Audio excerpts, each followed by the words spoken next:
Hello everyone and welcome back to my channel.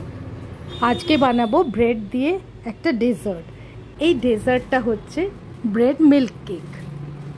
না দেখলে কিন্তু কিচ্ছু বোঝা যাবে না, তাই পুরো ভিডিওটা দেখতে হবে শেষ পর্যন্ত। তো এর জন্য আমাদের লাগছে এই যে লেফট ওভার ব্রেডস আমার কাছে রয়েছে, দুটো হোয়াইট ব্রেড, দুটো ব্রাউন ব্রেড, আর বাকি সব রয়েছে কিন্তু এজেসগুলো ব্রেডের, কারণ আমরা ব্রেডটা ইউজ করেছি, এজেসগুলো ফেলবো না। তাই এবার আমরা এগুলোকে দিয়ে একসাথে এবার ইউজ করব, একটা ডেজার্ট বানাবো। এবার একটা গ্রাইন্ডার জারে ব্রেডগুলোকে ছোট ছোট করে নেব একটু, আর ভালো করে গ্রাইন্ড করে নেব। আমরা সাধারণত কি করি, ব্রেড ক্রাম্বস দিয়ে পকোড়া বানাই ক্রিস্পি হওয়ার জন্য, ওটাকে আউটার লেয়ারটা আমরা ওটা কোটিং করে, বেশিরভাগ সময় আমরা কিন্তু ব্রেড ক্রাম্বস এইভাবেই ইউজ করি। কিন্তু আজকে আমি ব্রেড ক্রাম্বসটা কিন্তু সম্পূর্ণ অন্যভাবে ইউজ করব। আজকে বানাবো আমি এটা দিয়ে একটা সুইট ডিশ, আর এই সুইট ডিশটার নাম আজকে আমরা দিয়েছি ব্রেড মিল্ক কেক। এই ব্রেড মিল্ক কেক রেসিপিটা কিন্তু ব্রেড দিয়েই বানানো হয়, কিন্তু আমি আজকে সম্পূর্ণটা ইউজ করেছি rest over bread, last pieces bread আর ব্রেড এজেস। ব্রেড ক্রাম্বস তো রেডি হয়ে গেছে, এবার আমরা এটাকে বানাবো। তো তার জন্য আমরা একটা প্যান গরম করে নেব, নিয়ে এর মধ্যে দেব 3 থেকে 4 চামচ ঘি।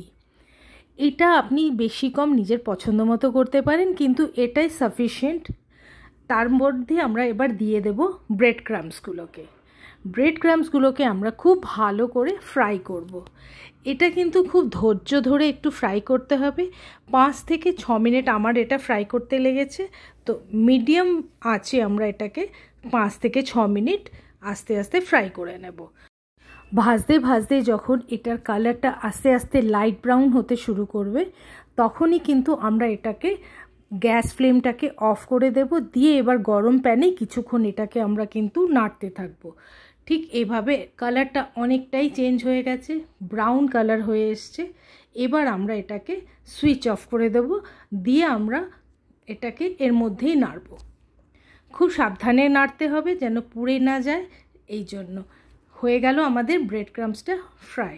এবার এটাকে আমরা একটুখানি রেখে দেব ঠান্ডা হবার জন্য। ততক্ষণ আমরা কিন্তু বানিয়ে নেব এবার দুধটাকে। দুধটার জন্য আমাদের এখানে একটা প্যান নিতে হবে। দুধটা দেওয়ার আগে কিন্তু আমি কিছুটা চিনিকে ক্যারামেলাইজ করে নেব, তারপর দুধটাকে দেব। 2 চামচ চিনিটাকে আমি গরম প্যানে দিয়ে একটু নাড়তে থাকবো। ঠিক এইভাবে চিনিটা গলে যখন কালারটা চেঞ্জ হয়ে যাবে আর একটু ব্রাউন হয়ে যাবে, তখন কিন্তু এর মধ্যে আমাকে দুধটা আগে থেকে রেডি করে রাখতে হবে, তা না হলে কিন্তু চিনিটা পুড়ে যাবে। চিনিটা পুড়ে গেলে কিন্তু টেস্টটা একদম অন্যরকম হয়ে যাবে। তাই জন্য এটা যখনই ব্রাউন হয়ে আসবে, 1 কাপ দুধ আমি আস্তে আস্তে এর মধ্যে অ্যাড করে দেব, আর সঙ্গে সঙ্গে কিন্তু এটাকে নাড়তেও থাকবো। ঠিক এভাবে আর চিনিটা দুধের সাথে এবার আমি খুব ভালো করে মিশিয়ে দেব। ভালো করে মেশানো হয়ে গেলে এর মধ্যে কিন্তু আমি আরও 1 কাপ দুধ অ্যাড করব। এই 2 কাপ দুধ দিয়ে আমি বানাতে পারবো 10 থেকে 12টা পিস ব্রেড। এটা একটা মোটামুটি হিসাব রাখতে হবে, তাহলে কি হবে, খুব ভালো মতো এটা মিক্স হবে। এবার যেই দুধটা একটু ফুটে আসবে, ওর মধ্যে আমি দিয়ে দেব 1/4 কাপ মিল্ক পাউডার, অথবা 2 টেবিল চামচ মিল্ক পাউডার। তো মিল্ক পাউডার দিয়ে এটাকে খুব ভালো করে মিল্ক পাউডারটাকে এর মধ্যে মিশিয়ে দেব। যদি কারো কাছে মিল্ক পাউডার না থাকে, এই সময় দুধের সরও এর মধ্যে দিয়ে দুধটাকে জাস্ট একটু ঘন করে নিতে হবে। এবার আমি এর মধ্যে চিনি দিয়ে দেব। চিনিটা হচ্ছে 1/4 কাপ। এইটা চিনিটা প্রয়োজন হলে একটু বেশি দেওয়া যেতে পারে যারা বেশি মিষ্টি পছন্দ করেন, কিন্তু এটাই যথেষ্ট। তো এই মিষ্টিটা দিয়ে এবার আমরা ভালো করে মিক্স করব। যখন এটা খুব ভালো করে ফুটে যাবে, দুধটা একটু ঘন হয়ে যাবে, তখন আমরা এর মধ্যে অ্যাড করে দেব ইলাইচি পাউডার, এলাচের গুঁড়ো। আর দুধটা যদি ফুল ফ্যাট মিল্ক ইউজ করা যায়, তার মধ্যে কিন্তু তখন মিল্ক পাউডার না ইউজ করলেও হবে। ঠিক এভাবে দুধটাকে একটু যেই ঘন হয়ে আসবে, তখন আমরা এর মধ্যে দিয়ে দেব ব্রেড ক্রাম্বস। ব্রেড ক্রাম্বসটা দিয়ে খুব আস্তে আস্তে এটাকে খুব মিক্স করে নিতে হবে, ভালো করে, খুব ভালো করে মিক্স করে নিতে হবে। মিক্স হয়ে গেলে এটা নাড়তে নাড়তে নাড়তে নাড়তে একদম একটা ডোয়ের মতো হয়ে যাবে, ঠিক এভাবে। তখন আমরা একটা চামচ আরও আমরা ঘি অ্যাড করে দেবো এর মধ্যে, দিয়ে এটাকে ভালো করে আরেকবার একটু মিক্স করে এবার আমরা আগে থেকে একটা মোল্ডের মধ্যে আমি গ্রিস করে রেখেছি বাটার পেপার দিয়ে, সেটা কিন্তু রেডি করে রাখতে হবে আগে থেকেই। তা না হলে কিন্তু এটাকে ইমিডিয়েটলি ওর মধ্যে ট্রান্সফার করতে হবে, তা না হলে এটা এর মধ্যে জমে যাবে। তাই জন্য ওটা আগে থেকে রেডি করে রেখেছি আমিও একটা বাটার পেপার দিয়ে। এবার এর মধ্যে আমরা ওটাকে ট্রান্সফার করে দেব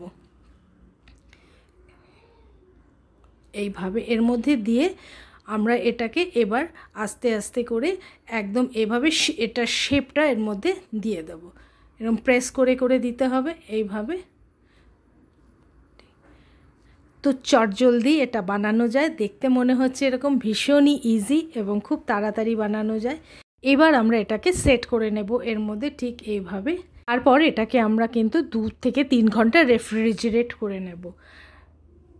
তারপরে এটাকে বের করে আমরা কাটবো, পিস করব এটাকে ঠিক এভাবে। একটু সাইডটাকে এভাবে একটুখানি লুজ করে দেব যাতে এটা চিপকে না থাকে এর মধ্যে, ঠিক এইভাবে।